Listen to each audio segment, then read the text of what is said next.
There. So I guess maybe this might be a regular thing since I'm starting to work out, and that's usually how I clear my head. But at any rate, so today, hair. So much hair. It's not comfortable. I guess it's kind of like a pillow or something. I don't know.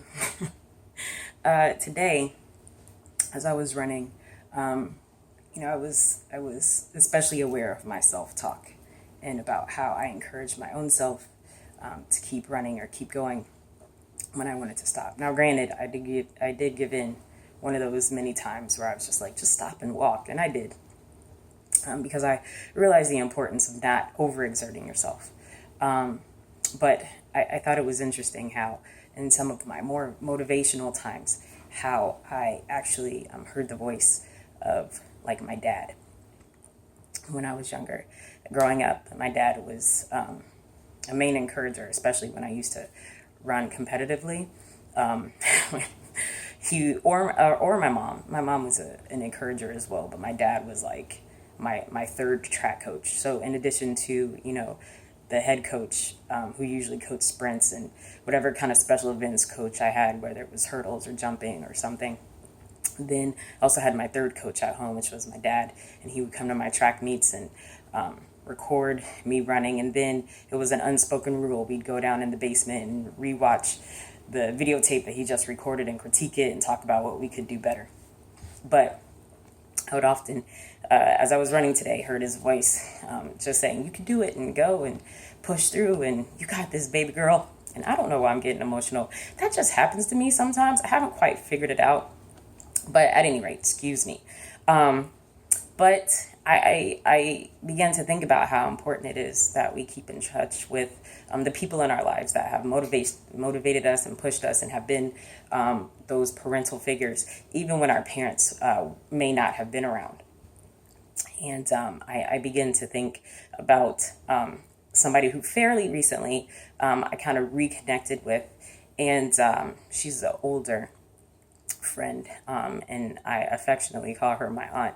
But she's really sick, and so there was a time where I was just really in her life because I wanted to be a support for her because she had encouraged me in the past so many times, and so I wanted to return the favor. And but I started to notice that when I was just kind of selflessly giving myself, which I tend to do sometimes, I was it was at the detriment of myself because then any kind of free time I had, I would go over there and I wasn't really taking care of my own domestic responsibilities at my own house, like washing clothes or doing dishes, because I would just go over there and I would give to her, and it was fine because I loved her. But at the same time, like I said, I started to notice that I started to neglect myself a bit. And so slowly I've backed away, and I feel bad about it. But I don't know how to support her in a healthy way for me. So, I still talk to her when I can. And when I think about her, I send her a text message. But that's been weighing heavily on me for a while because I haven't been by her house or to see her family in a really long time, and it bothers me, and I just don't really know how to reconcile that. But I don't know.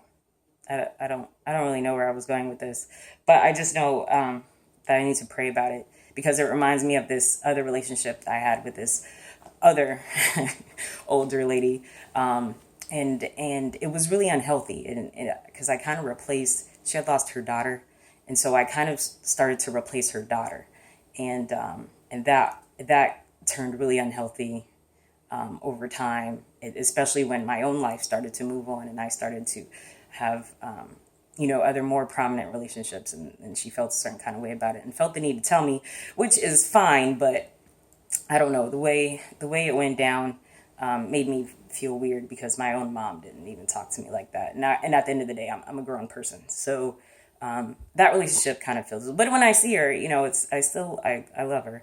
But I just have to love her from a distance. So I just haven't figured out with this other aunt how to love her from a distance, but still be able to be a support to her and to still show her that I care. And that bothers me. So I've been in prayer about that and haven't really reached a conclusion or haven't really heard God lead me in the way that I should go. So I don't know. And sometimes I guess there are those relationships that are just like that, and you kind of have to love from a distance. And to know when to do that is really important, because there's only one of you, and it's really important that you don't lose yourself in the process of loving someone else.